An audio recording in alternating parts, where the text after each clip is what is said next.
ஜெய் பீம். எல்லோருக்கும் வணக்கம். ஜெய் பீம். ஜெய் பீம்பா. ரொம்ப ரொம்ப மகிழ்ச்சியான ஒரு தருணம். அட்டகத்தியில் சிவகுமார் சார் கூட ஆரம்பித்த இந்த ஜேர்னி அண்டு ஞானவேல் சார் மூலமாக ரொம்ப ரொம்ப ஸ்ட்ராங்காக வந்து இந்த தமிழ் சினிமாவுக்கு நான் வந்து அறிமுகமானேன். ஸோ அந்த அட்டகத்தையுமே வந்து ஒரு அன்காம்ப்ரமைஸ்டு ஒர்க்கு, அதை அக்செப்ட் பண்ணிவிட்டு எனக்கு ஒரு பெரிய சப்போர்ட் கொடுத்து இவ்வளோ தூரம் கொண்டு வந்து என்னுடைய வளர்ச்சியில் மிக முக்கியமான ஒரு ஆளாக ஞானவேல் சார் இருக்கார். அவரை மறக்கக்கூடாது அப்படின்றதுக்காக உருவாக்கப்பட்டது தான் தங்கலான் அப்படின்னு நான் நினைக்கிறேன். ஏன்னா அவர் கூட நான் நிற்கணும் அப்படின்னு ஆசைப்பட்டேன். தங்கலான் படம் வந்து அவர் கூட தான் நான் சாப்பிட்டா முடிஞ்சதுக்கப்புறம் வந்து எனக்கு நிறைய வாய்ப்புகள் வந்தது. நிறைய பேர் வந்து படம் பண்ணலான்னு கேட்டாங்க. லைக் அந்த டைமில் வந்து நான் வந்து ஞானவேல் சார் கூட தான் நான் படம் பண்ண போகிறேன் அப்படின்னு சொல்லிட்டு நான் வந்து முடிவெடுத்தேன். அவர் கூட சேர்ந்து இருக்கணும்னு நான் அந்த தருணத்தில் நான் வந்து விருப்பப்பட்டேன். அந்த படம் ஆரம்பிக்கிறப்ப கூட நிறைய பேர் வந்து என்கிட்ட பேசினாங்க, ஏன் ஞானவேல் கூட ஒர்க் பண்ணணும், நிறைய ப்ராப்ளம் இருக்குது அதெல்லாம் சொன்னாங்க. ஆனால் வந்து நான் அவர் கூட பண்ணணும்னு சொல்லிட்டு நான் முடிவெடுத்துட்டேன். ஏன்னா எனக்கு தோணுச்சு அது அப்படி இருக்கணும் அப்படின்னு நான் நினச்சேன். எனக்கு வேறு எதுவுமே தோணலை, ஞானவேல் சார் கூட நிற்கணும் அப்படின்ற மாதிரி எனக்கு தோணுச்சு. ஸோ அவர் கூட நான் நின்னேன். அண்டு அப்படி நின்னதுக்கு அவர் செஞ்ச விஷயம் வந்து சாதாரண விஷயம் இல்லை அப்படின்னு நான் நினைக்கிறேன். தங்கலான்ற ஒரு படம் வந்து நான் இப்படி எடுக்க போகிறேன், இந்த மாதிரி ஒரு ஸ்கிரிப்ட் அப்படின்றப்போ வந்து பட்ஜெட்டில் வந்து சில பிரச்சனைகள் இருந்தது. ஆனால் வந்து ஞானவேல் சார் வந்து படம் முடிகிற வரைக்கும் லைக் வந்து எந்த பிரச்சனையும் இல்லாமல் அண்ட் வந்து நான் நினச்ச ஒரு படத்தை ஒரு அன்காம்ப்ரமைஸ்டாக எடுக்கிறதுக்கு பெரிய சப்போர்ட் பண்ணியிருக்காரு. அண்ட் வந்து இது வந்து ரொம்ப சாதாரண விஷயம் இல்லை, அண்ட் வந்து பெரிய விஷயம் சார். அண்ட் வந்து நீங்கள் சப்போர்ட் பண்ணதுக்கு வந்து என்னுடைய மிகப்பெரிய நன்றிகள். அந்த நன்றியை நான் வெற்றியாக கொடுக்கணும்னு தான் ஆசைப்படுறேன். உண்மையிலேயே வந்து ரொம்ப சுயநலமாக இருக்கக்கூடாதுன்னு நான் நினைக்கிறேன். ஏன்னா வந்து ஒரு டிரெக்டராக சில ஆர்டிஸ்டிக் ஃப்ரீடம் இருக்கும். அந்த ஃப்ரீடமை நான் யூஸ் பண்ணிக்கணும் மட்டும் நான் நினைக்கல. ஒரு தயாரிப்பாளராக நீங்கள் என்னை நம்பினதுக்கு, ஒரு அண்ணனாக என்னை நீங்கள் வந்து நம்பினதுக்கு, அண்ட் ஒரு தம்பியாக உங்களுக்கு ஒரு வெற்றியை கொடுக்கணும்னு சொல்லிட்டு நான் திரைப்படங்கள் தான் என்னை வந்து உருவாக்குச்சு. அதுதான் நான் இங்கே வந்து நின்றுருக்கேன். அதில் முக்கியமாக சில படங்கள் இருக்குது, children of heaven, life is beautiful, cinema paradise, ஒரு ரன் ரன் சொல்லிட்டு இந்த படங்கள் எல்லாத்துக்கும் ஒரு ஈரானிய திரைப்படங்கள். இந்த படத்தில் எல்லாத்துக்குமே என்னென்னா ரொம்ப சோஷியலாக அந்த சமூகத்துடைய பிரதிபலிப்பாக அந்த திரைப்படங்கள் வந்து இருந்தது. அந்த திரைப்படங்களை பார்க்குறப்போ எனக்கு வந்து நான் ஒரு ஓவியராக இருக்கிறப்போ இந்த ஓவியம் அப்படின்ற மீடியம்லேருந்து ஏன் வந்து ஃபிலிமுக்கு வரணும் அப்படின்றத வந்து அந்த படங்கள் பார்த்ததுக்கு தான் எனக்கு வந்து தெரிஞ்சது. ஸோ நம்ம வந்து படம் எடுத்தால் நம்முடைய பிரச்சனைகளை வந்து பிரதிபலிக்கலாம், நம்ம லைஃப்பை வந்து பேசலாம், நம்மளுடைய சொல்லப்படாத கதைகளை வந்து நம்ம வந்து சினிமாக்குள்ளே சொல்லலாம். அந்த சினிமா வந்து ரொம்ப ஒரு பாப்புலராக பவர்ஃபுல்லான மீடியமாக எனக்கு வந்து இருக்குது. அந்த மீடியமாக நம்ம வந்து கையில் எடுக்கிறப்போ நம்மளுடைய பிரச்சனைகளை, நம்ம சொல்லப்படாத அந்த வரலாறை மக்கள்கிட்ட ஈஸியாக கொண்டு போய் சேர்க்குற ஒரு டூலாக இந்தியாவில் சினிமா இருக்கிறதுனால தான் நான் சினிமாவை தேர்ந்தெடுத்தேன். சினிமாவை நான் தேர்ந்தெடுத்தேன், சினிமா என்ன தேர்ந்தெடுக்கல. நான் அதை வந்து உங்களுக்கு நான் சொல்ல விரும்புகிறேன். ஏன்னா இங்கே சொல்லப்படாத கதைகள் நிறைய இருந்தது, எழுத்து வடிவிலே எழுதப்படாத கதைகள் இருந்தது, வரலாற்றிலேயே குறிக்கப்படாத நிறைய பகுதிகள் இருந்தது. வரலாறு படிக்கிறப்போ என்னுடைய அந்த வரலாற்றில் நான் யார் என்பது எனக்கு ஒரு மிக முக்கியமான கேள்வியாக இருந்தது. இந்த வரலாற்றில் நான் ஏன் வந்து இப்படி இருக்கிறேன், எனக்கு ஏன் இந்த மாதிரியான பிரச்சனைகள் இருக்கு, என்னோட சேர்ந்த மக்களுக்கு ஒரு பெரிய பகுதி மக்களுக்கு ஏன் இப்படி ஒரு அநீதி இழைக்கப்பட்டிருக்கு, ஏன் வந்து இங்கே ஒரு செப்பரேஷன் இருக்கு, ஏன் இங்கே இவ்வளவு பாகுபாடு இருக்கு, ஏன் இங்கே இவ்வளவு பிரிவினை இருக்கு, இந்த கேள்விகளுக்கான பதிலை வந்து வரலாற்று ரீதியாக நம்ம தேடுறப்ப பார்த்தீங்கன்னா வரலாறு என்பதே வந்து ஒன் சைடடாக இருக்கு. வரலாறு வந்து இந்த பாதிக்கப்பட்ட மக்கள் சைட்லேருந்து பேசவே இல்லை, அவங்களோட லாங்குவேஜ் இல்லவே இல்லை, அவங்களோட குறிப்புகள் இல்லவே இல்லை. ரொம்ப தேடி வந்து நம்ம பார்க்குறப்ப வந்து நமக்கு வந்து ஏமாற்றம் தான் மிஞ்சுது. அதுபோலதான் சினிமாக்கள்லையும் என்ன மாதிரியான படங்கள் எடுத்துட்டு இருக்காங்க, ஏன் இப்போ இந்த மாதிரியான மக்களுடைய லைஃப்பை வந்து பேசவே இல்லை அப்படின்ற ஒரு பெரிய ஒரு தேடலோடு தான் நான் வந்து வந்தேன். குறிப்பாக வந்து பாபாசாஹேப் அம்பேத்கருடைய தீண்டப்படாதவர்கள் யாருன்னு சொல்லிட்டு ஒரு புத்தகம் இருக்கு. அந்த புத்தகத்தை படிக்கிறப்பதான் ஒரு ஆய்வாளர், ஒரு வரலாற்று ஆய்வாளர் மறைக்கப்பட்ட வரலாறை ஏன் உருவாக்க வேண்டிய தேவை இருக்கு. வரலாறு என்பது இங்க என்னவா இருக்கு, வெறும் வந்து வரலாறு என்பது மரபிரியா வந்து இல்ல வந்து இங்க ஏற்கனவே வந்து கல்வெட்டுகள்ல குறிக்கப்பட்ட எழுத்துக்கள் மட்டும்தான் வரலாறா, அல்லது சொல்ல விடாம மறைக்கப்பட்ட வரலாறை நம்ம எப்படி வந்து திருப்பி உருவாக்கி கொடுக்கிறது. ஸோ ஒரு வரலாற்று ஆய்வாளனுக்கு அவனுடைய உணர்வும் அவனுடைய கற்பனையும் எவ்வளவு முக்கியம். அப்படி இருக்கிறப்ப அந்த உணர்வு அப்படின்றது வந்து தான் சொல்லப்படாத இருக்கிற பக்கங்களை தேடி கண்டுபிடித்து தன்னுடைய கற்பனையினுடைய உத்தியால அதை மீள் உருவாக்கம் செய்யறது வந்து இந்த சமூகத்துக்கு மிக முக்கியமான தேவை அப்படின்றது வந்து அவர் ஒரு டிக்ளேர் பண்றாரு. ஸோ அந்த வரலாற்றின் தேவையை என்னுடைய திரைப்படத்தின் மூலமாக நான் தேடுகிற ஒரு மாணவனாக, ஒரு வரலாற்று ஆய்வாளராக நான் இருப்பதை வந்து நான் இங்க வந்து உங்களுக்கு முன்னாடி நான் வந்து சொல்லிக்கிறேன். ஸோ இந்த சினிமா வெறும் வரலாற்றை தேர்வுகள் மூலமே மட்டுமே முடிஞ்சிருதா அப்படின்னா அப்படி இல்லை. சினிமான்றது வந்து இங்க வந்து ஒரு பயங்கர மெயின் ஸ்ட்ரீம் மீடியமா இருக்கு, மக்கள் கிட்ட ரொம்ப நெருக்கமா இருக்கு, மக்கள் ரொம்ப எமோஷனலா கனெக்ட் ஆயிருக்கிறாங்க. வெறும் வரலாற்று ஆய்வு இல்லை நம்முடைய நம்பிக்கைகளை மட்டுமே சினிமாவில் சொன்னா அது சக்சஸ்ஃபுல்லா மாறுமா அப்படின்னு எனக்கு தெரியல. ஸோ அப்படிதான் நான் உள்ள வந்தேன். இப்படி நம்ம வந்து ஒரு புரட்சியை பண்ணிடலாம் சினிமாக்குள்ள, வந்து நம்ம நினைக்கிற சினிமாக்குள்ள நம்ம வந்து எடுத்துடலாம், அப்படிதான் நான் சினிமாக்குள்ள வந்தேன். ஆனா சினிமா வந்து அப்படியே வித்தியாசமா இருந்தது. அதுவும் தமிழ் சினிமா வந்து இன்னும் பயங்கர வேறுபாடா இருந்தது, வித்தியாசமா இருந்தது. ஸோ இங்க வந்து நம்ம சொல்ற கருத்துக்கள் வந்து சொல்ல முடியுமா அப்படின்ற ஒரு பயம் வந்தது. அந்த பயத்தை வந்து எனக்கு ஃபர்ஸ்ட் போக்குனது வந்து என்னுடைய இயக்குனர் வெங்கட் பிரபு சார் தான். ஏன்னா வெங்கட் பிரபு சார் கிட்ட நான் ஒர்க் பண்றப்போ அது ஃபர்ஸ்ட் மூவி சென்னை 28 ஒரு படம் இருக்கு. ஏன்னா அவருக்கு வந்து இந்த மாதிரியான ஐடியாஸ் எல்லாம் இல்லை. ஆனா அந்த ஐடியா இல்லாம ஒரு மிக முக்கியமான சென்னையுடைய ஒரு பதிவை வந்து சென்னை 28 மூலமா அவர் வந்து பண்ணாரு. அது மிகப்பெரிய வெற்றி அடைஞ்சது. அந்த வெற்றி ஈஸியா மக்கள் கூட கனெக்ட் ஆகிற ஒரு வெற்றி இருந்தது. ஈஸியா யங்ஸ்டர்ஸ் வந்து கொண்டாடுறாங்க.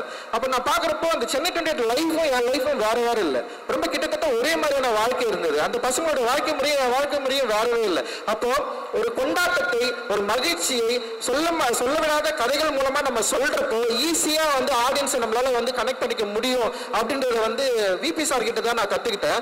அப்படி கத்துக்கிட்டதுனால நான் ஏற்கனவே எழுதின சில கதைகளை விட்டு அட்டக்கத்தின்னு சொல்லிட்டு ஒரு கதையை வந்து நான் எழுதினேன். கிட்டத்தட்ட வந்து என்னுடைய லைஃப்ல இருந்து நான் நிறைய எடுத்து அதை வந்து ஒரு சினிமாவா மாத்தி, எனக்கு நல்ல ஞாபகம் இருக்கு சி சார் கிட்ட வந்து அந்த கதை சொல்றப்போ அவர் வந்து அவருக்கு பிடிச்சிருந்தாலுமே வந்து அந்த கதையை ஆரம்பிக்கிறதுல அவருக்கு நிறைய தயக்கங்கள் இருந்தது. அப்ப நானும் மோசஸும் வந்து என்ன பண்றோம்னா ஒரு பெரிய லெட்டர் எழுதி அனுப்புறோம். அந்த லெட்டர் தான் வந்து சினிமா பண்றதுக்கான ஒரு வாய்ப்பை வந்து கொடுத்தது. ஸோ அந்த லெட்டர்ல வந்து என்னோட கான்ஃபிடென்ட்டை சொன்னேன், இந்த சினிமா வந்து டெஃபினட்டா மக்களுக்கு வந்து பிடிக்கும், நாங்க வந்து எங்க ஒரு கிரவுண்டை தான் எதிர்பார்த்துட்டு இருக்கோம், நாங்க பிளேயர்ஸ் ரெடியா இருக்கிறோம், எங்ககிட்ட வந்து பால் வந்தா டெஃபினட்டா வந்து நாங்க கோல் வச்சிருவோம்னு சொல்லிட்டு ஒரு லெட்டர் ஒன்று எழுதி அனுப்பிச்சேன். அந்த லெட்டர் தான் வந்து அந்த படம் எடுக்கிறதுக்கான ஒரு வாய்ப்பு இருந்தது. மோசஸ் அவன் தான் எழுதினா, அதை அவனுடைய இங்கிலீஷ்ல எழுதினா. ஸோ வந்து அப்படிதான் நாங்க அந்த படம் ஆரம்பிச்சோம். ஸோ அந்த படம் அட்டக்கத்தி ஆடியன்ஸ் கிட்ட கனெக்ட் ஆச்சு. அந்த லைஃபை வந்து அக்செப்ட் பண்ணாங்க. ஸோ அந்த லைஃபை அக்செப்ட் பண்ணோடனே எனக்கு ஒரு பெரிய நம்பிக்கை வந்தது. அந்த நம்பிக்கையின் மூலமா அடுத்து வந்து மெட்ராஸ்ன்னு ஒரு படம் பண்றேன். மெட்ராஸ் படம் பண்றப்போ ஃபர்ஸ்ட் படத்துல எனக்கு சில பயங்கள்லாம் இருந்தது. ஆனா மெட்ராஸ் படம் பண்றப்போ ஜானல் சார் கிட்ட சொன்னேன், இந்த படம் நிச்சயமா ஒடுக்கப்பட்ட மக்களை பத்தி தான் நான் எடுக்கிறேன், இது வந்து ஒரு தலித் பெர்ஸ்பெக்டிவ் படம் தான், நீங்க இதை புரிஞ்சுக்கணும்னு சொல்லிட்டு சொல்லி புரிய வச்சு Janal sir and Prabhu and Karthi sir 3 பேருக்குமே வந்து நான் வெளிப்படையா நான் சொன்னேன். ஏன்னா அப்படி சொல்லாம எடுக்கிறதுனால சில பிரச்சனைகள் வரலாம். ஆனா நான் வந்து இதுதான் இப்படிதான் ஒரு படம் எடுக்க போறேன், இதுதான் நான் சொன்னேன்.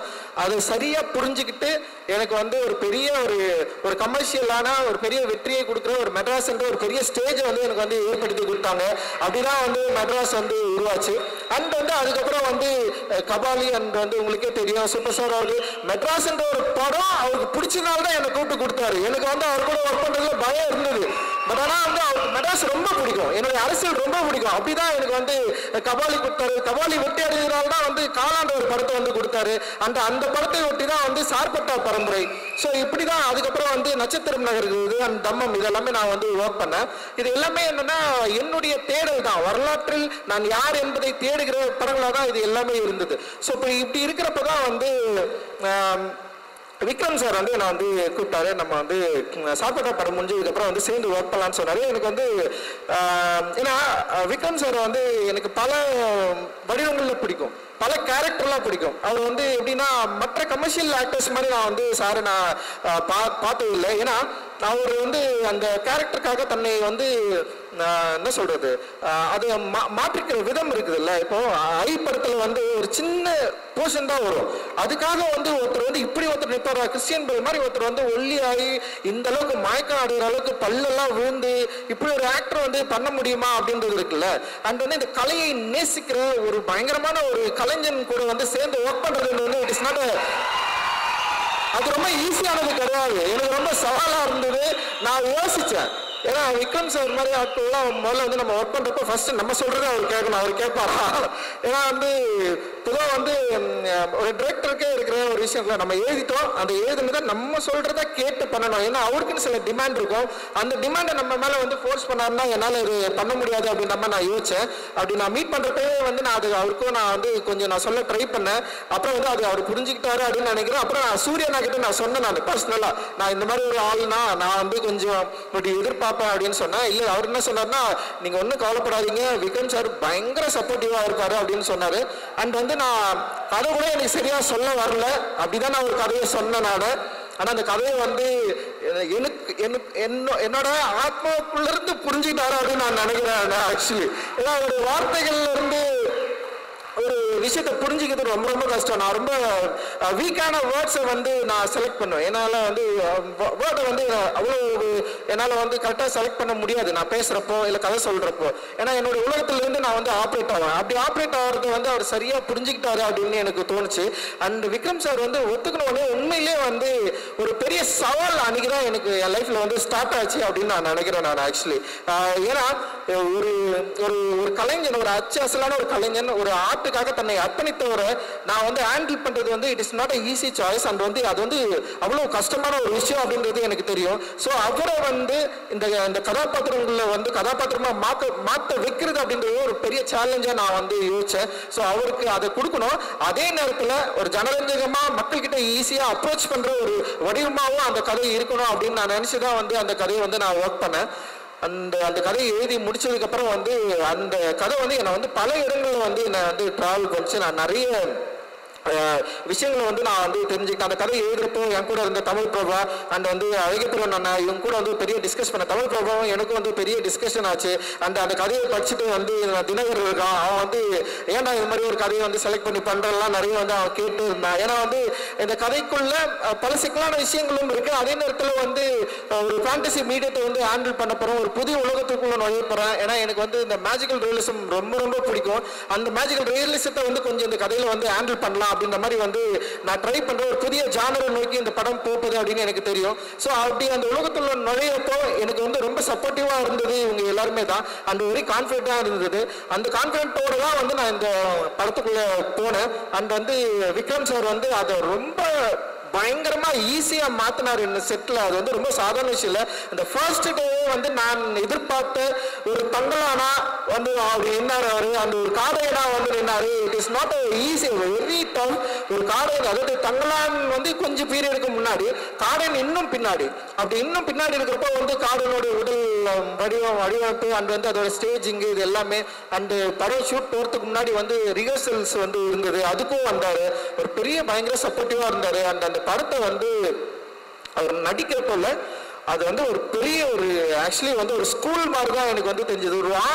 ஒரு ஆர்டிஸ்ட்டை ஒரு ஹேண்டில் பண்ணுறது வந்து எப்படி அப்படின்றத வந்து நான் வந்து கற்றுக்கிட்டேன். ஆக்சுவலி பயங்கரமாக ஒரு என்ன சொல்கிறது, ஒரு ஆசிரியரை ஷேப் பண்ணுறது வந்து it is not easy right. நம்ம வந்து ஒரு மாணவனை ஷேப் பண்ணலாம், ஒரு ஆசிரியராக இருக்கிறது வந்து நம்ம வந்து அவரை வந்து ஸ்டேஜ் பண்ணுறது, நடிக்க வைக்கிறது, அவர் நம்ம சொல்கிறது கேட்குறது. இப்போ அவரே சில விஷயங்கள் சொல்லுவார், ரஞ்சித் இப்படி பண்ணலாமான்னு. எனக்கு என்ன பண்ணணும்னா வந்து அப்படி கேட்டாருன்னு சொல்லிட்டு யோசிச்சு பண்ண வேணான்னு தான் சொல்லுவேன். சார் வேணாம் சார், இதுதான் எனக்கு வேணும் அப்படின்னு சொல்லுவாரு. ஸோ ஒரு பிடிவாதம் தான். ஆனால் இது வந்து நான் நினைக்கிறது தான் வரணும் அப்படின்ற மாதிரி இருப்பேன். ஆனால் அந்த நான் நினைக்கிறத விக்ரம் சார் சரியாக புரிஞ்சுக்கிட்டாரு. அந்த ஸ்டேஜ் பை ஸ்டேஜ் வந்து அப்படியே அது அந்த கேரக்டர் இவால்வ் ஆச்சு. அந்த வந்து படம் எல்லாம் முடிச்சதுக்கு அப்புறம் கூட வந்து நான் ரீஷூட்காக கொஞ்சம் அவர் வந்து வேற ஒரு உலகத்துக்குள்ள போயிட்டாரு. அப்போ போயிட்டு கேட்டேன், சார் ரீஷூட் கொஞ்சம் பண்ணோம் சார், நீங்கள் வரலாம்னா உடனே ஒத்துக்கிட்டாரு.